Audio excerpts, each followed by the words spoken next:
Welcome back to another episode of the Civil War Era Music miniseries. My name is Emily Jumba, and I'm a fellow here at the Civil War Institute. I'm also a violinist in the Gettysburg College Sunderland Conservatory Symphony Orchestra. Today, we're going to be examining music in relation to social class during the long Civil War era. And we're going to be looking at different types of performances, the audiences that would have attended them, and a little bit of the repertoire that would have been covered. So during this video, I'm going to be referring to the long Civil War era. So whenever I say this, it'll mainly be referring to the years between the 1840s and then the Civil War itself in the 1860s. So during the long Civil War era, we're going to be seeing a lot of continuities in music, both in the types of performances, the themes that were covered during these performances, although once the war breaks out, you will see some more patriotic music added to the repertoire, and in addition, the audiences that would be consuming the music.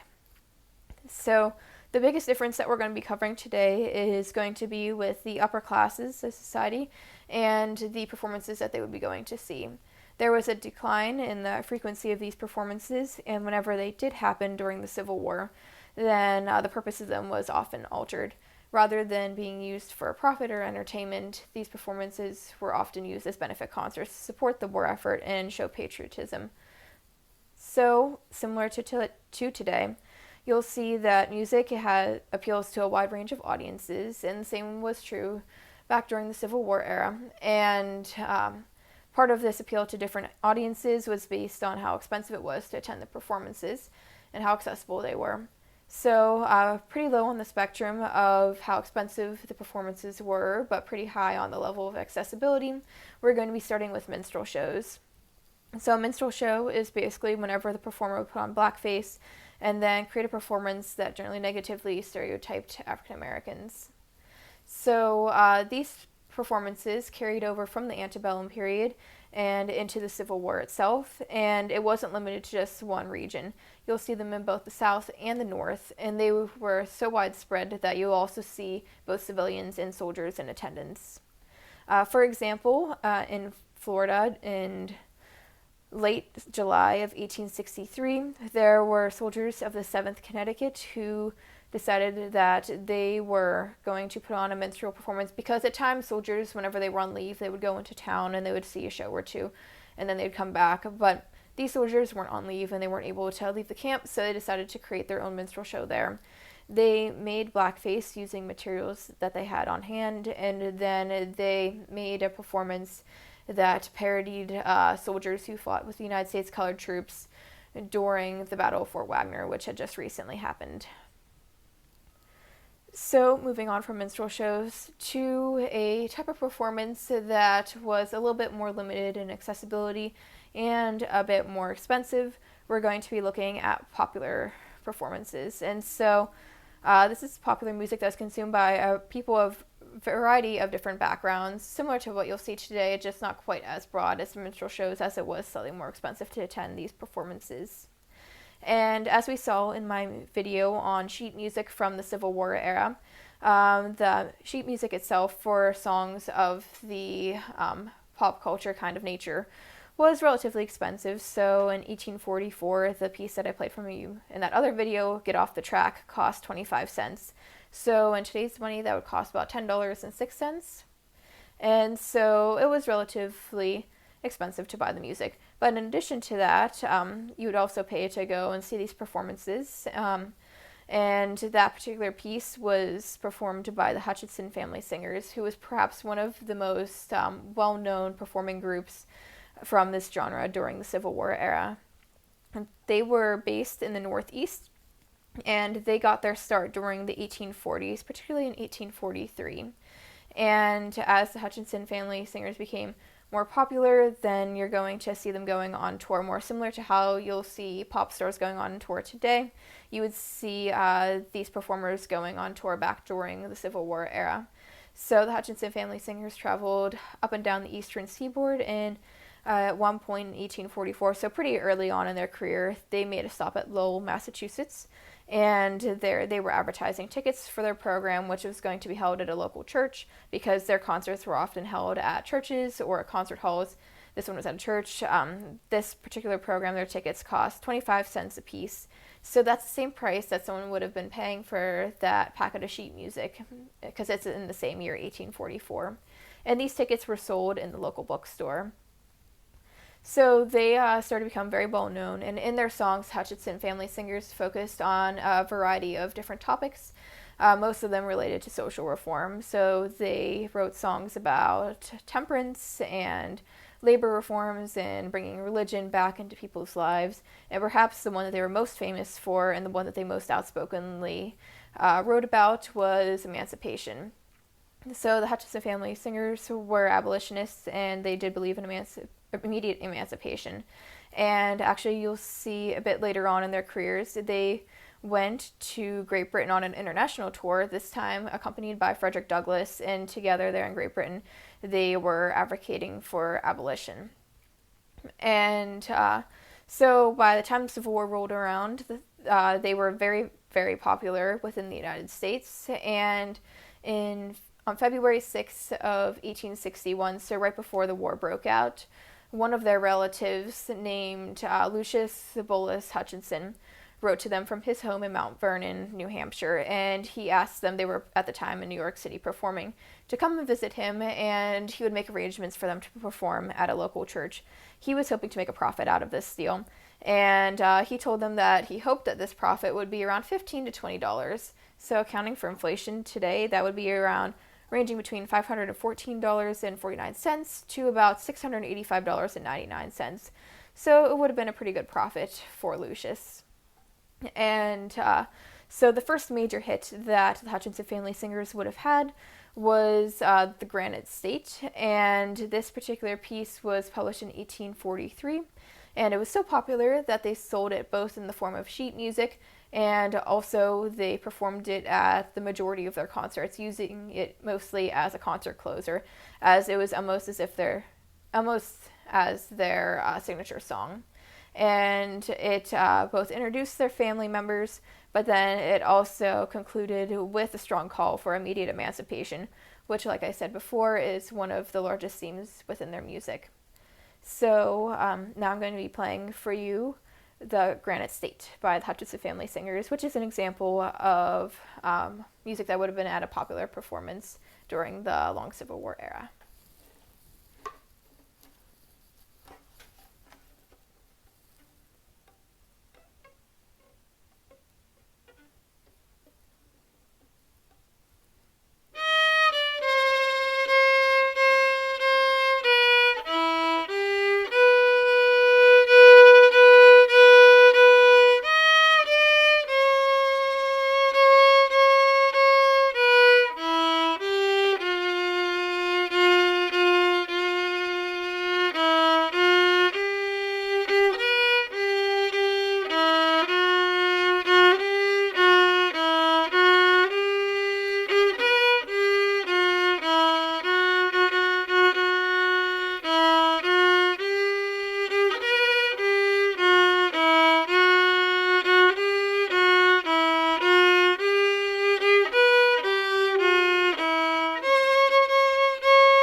So that was The Granite State by the Hutchinson family singers.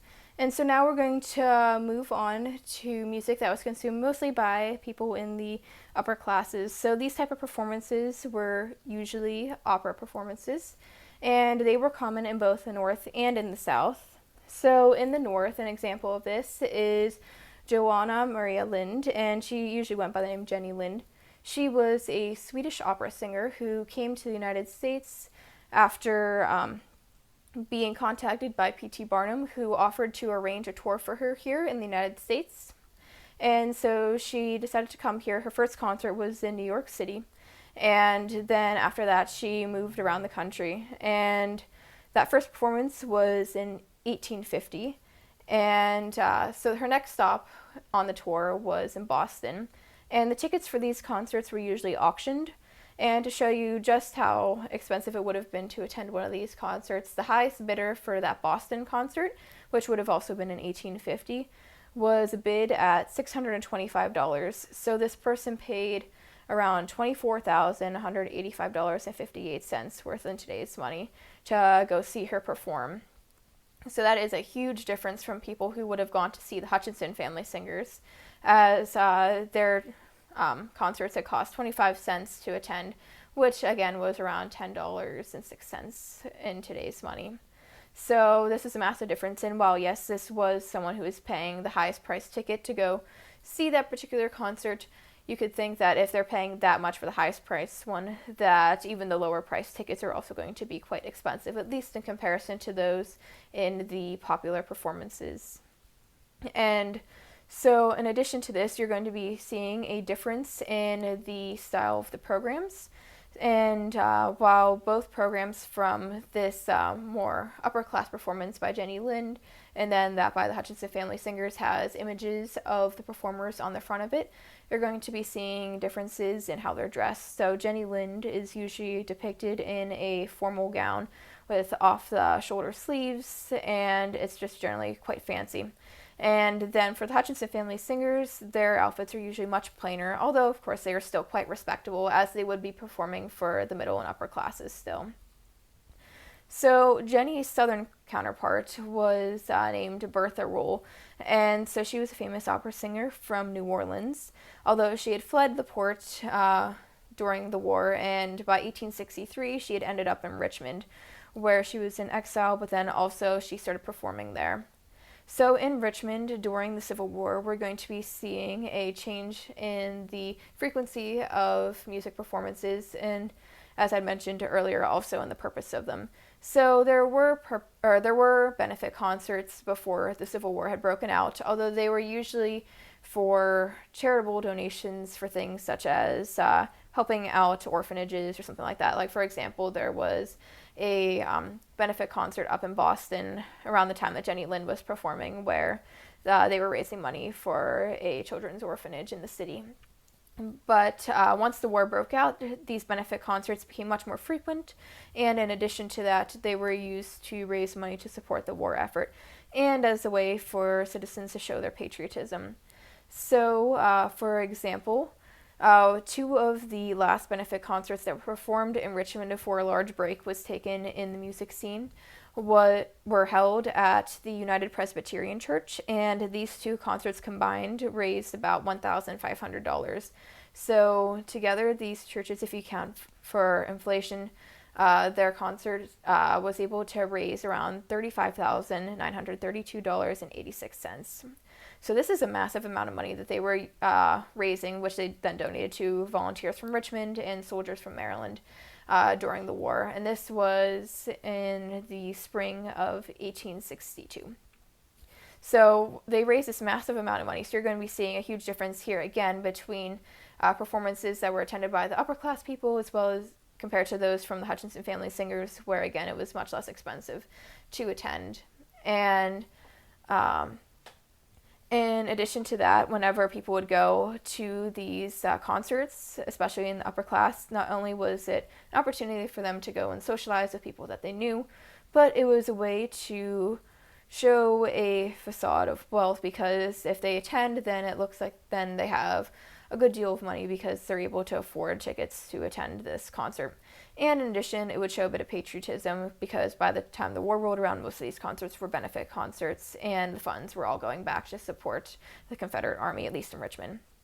And so, like I had mentioned a little bit earlier, Jenny Lind's southern counterpart was Bertha Ruhle, and she had started performing in Richmond in 1863. So from March of 1862 until September of 1863, there was pretty much a break in concerts in the city of Richmond. The war was starting to drag on at that point, and people were probably conserving funds and using them for other means and supporting the war effort that way. And so by the time fall of 1863 had come around, Bertha Roll had come to Richmond, and she decided that she was going to start performing there and continuing her career that she'd started in New Orleans. So she had several concerts, and similar to what you'll see today with artists having multiple farewell tours, she had multiple farewell concerts. And when she finally had the last farewell concert, then she decided she was going to be performing in different benefit concerts where she was singing operatic music. And so here at these concerts, she wasn't the headline anymore. She was more of like part of the headline, where she was working with other people in collaboration in order to raise as much money as possible for charity and to donate to the war cause. So in one of these concerts, she had a partnership with the Young Men's Association for Poor Soldiers' Families, and they were able to raise a decent amount of money to donate to the soldiers and their families. So with all of these different types of musical performances that we've covered today, we haven't really talked much about advertising for them. So this was done in various ways, and in part you'll see it in bookstores, similar to the Hutchinson Family Singers. Their tickets for their concerts were being sold in the local bookstore. You'll see that. You'll be seeing people just talking about it. Word of mouth was a great way to spread news of an upcoming concert. You also see it spread in the newspapers and also in musical journals. So a musical journal is kind of like a combination of a newspaper and an academic journal. So you're going to be seeing a lot of ads in them. So ads for concerts that are coming up, or for people offering their services in teaching music lessons, or in tuning pianos, or selling musical instruments, or things like that. And then you'll also see scholarly articles written about recent performances or composers or different pieces of music. And so you'll see some analysis in there as well as your regular ads. For example, I was looking at Dwight's Journal of American Music, and this particular journal was published in Boston. It was one of the most well-known ones in the country at the time, and I was looking in the 1850s. In 1854, he described a Beethoven festival that was happening in Boston, and you'll see a couple of these happen throughout the years. This is the first one that I saw. But this particular festival was held by some young women at their house. They were neighbors, and they decided they wanted to celebrate, or I guess remember, Beethoven's passing. And so they put together a full program of his music, and they performed it for their neighbors, and it made this journal that Dwight had put together. And he wrote about it, and then a few weeks later there was a follow-up report on it. And so you'll see this particular Beethoven festival there, because Beethoven was very popular in the city of Boston at the time, because they saw him as an aspiration for music and the arts in the city. And actually the following year there was a much larger Beethoven festival where they put up a statue of him in the Boston Music Hall. And so in that first Beethoven festival, however, one of the pieces that they performed was called To the Distant Beloved, or at least that's the English translation of the title. And so now I'm going to be playing for you that piece so that way you can hear a bit of what people would have been performing at their homes during the Civil War era.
So this piece was performed by people at home.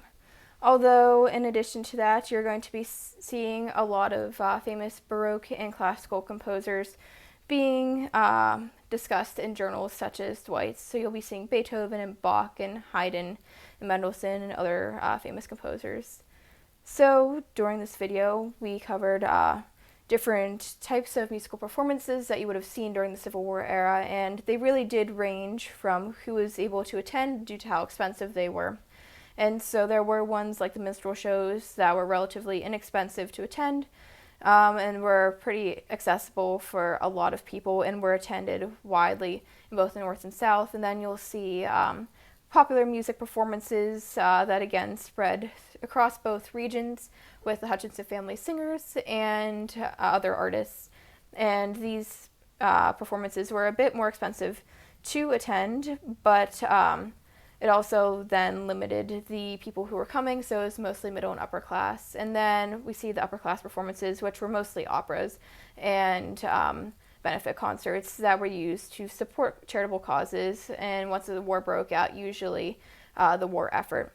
And these see a big change during the Civil War itself as they become much less frequent. Again, there's like that first pause from March of 1862 until September of 1863. And then there was even a later pause in Richmond on the musical scene from April to December of 1864, where there just weren't a lot of concerts. And so you'll see that all these different types of performances were advertised in varying ways through bookstores where tickets were sold, and via word of mouth, as well as in newspapers and musical journals. And the musical journals, again, were also mainly for the middle and upper classes, as if there was a $2 a year subscription fee for it. Thank you for taking the time to listen today.